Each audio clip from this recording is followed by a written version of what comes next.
કાંકરેજ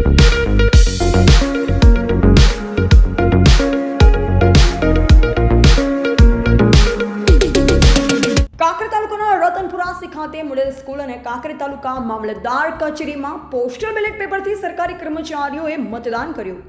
પ્રાપ્ત વિગત અનુસાર પાટણ લોકસભા સંસદીય મત વિસ્તારના કાંકરેજ તાલુકાના રતનપુરા સી મોડેલ સ્કૂલમાં સરકારી કર્મચારીઓ દ્વારા પોસ્ટલ બેલેટ પેપરથી મતદાન કરવામાં આવ્યું, જેમાં ચૂંટણી સાથે સંકળાયેલ પોલીસ કર્મચારીઓ તેમજ અન્ય સરકારી કચેરીઓના કર્મચારીઓ માટે પોસ્ટલ બેલેટથી મતદાન સુવિધા ઉપલબ્ધ કરાઈ છે।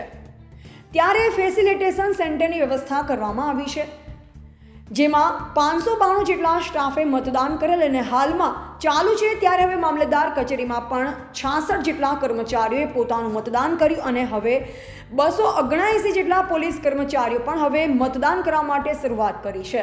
જેમાં સૌથી અગત્યની બાબત વિશે વાત કરીએ તો તારીખ 2/4/2024 થી 3/4/2024 સુધી પોતાના મતાધિકારનો ઉપયોગ કરી શકશે અને કાંકરેજ મામલતદાર ભરતભાઈ દરજીએ પણ પોતાના મતાધિકારનો ઉપયોગ કર્યો હતો, જેમાં હાલમાં મોડેલ સ્કૂલમાં પોલિંગ સ્ટાફની ટ્રેનિંગ પ્રોગ્રામ ચાલી રહી છે, જેમાં 206 પોલિંગ ઓફિસર અને 60 ઝોનલ ઓફિસરનો સ્ટાફ દ્વારા ટ્રેનિંગ લઈ રહ્યો છે। એવા જયંતિભાઈ ઠક્કર, સિહોરી, કાંકરેજ। કામે ચૂંટણી સાથે સંકળાયેલ તમામ સ્ટાફ જેમ કે પોલિંગ સ્ટાફ, પોલીસ, અન્ય સ્ટાફ એ તમામનું પણ પોસ્ટલ બેલેટથી મતદાન કરવાનું થાય છે, જેના માટે આપણે અહીંયા મોડેલ સ્કૂલ ખાતે ફેસિલિટેશન સેન્ટરનું આયોજન કરવામાં આવ્યું છે।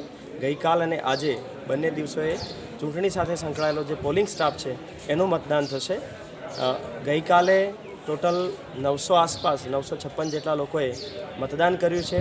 આજે પણ ચૂંટણી સ્ટાફ છે એ મતદાન કરશે।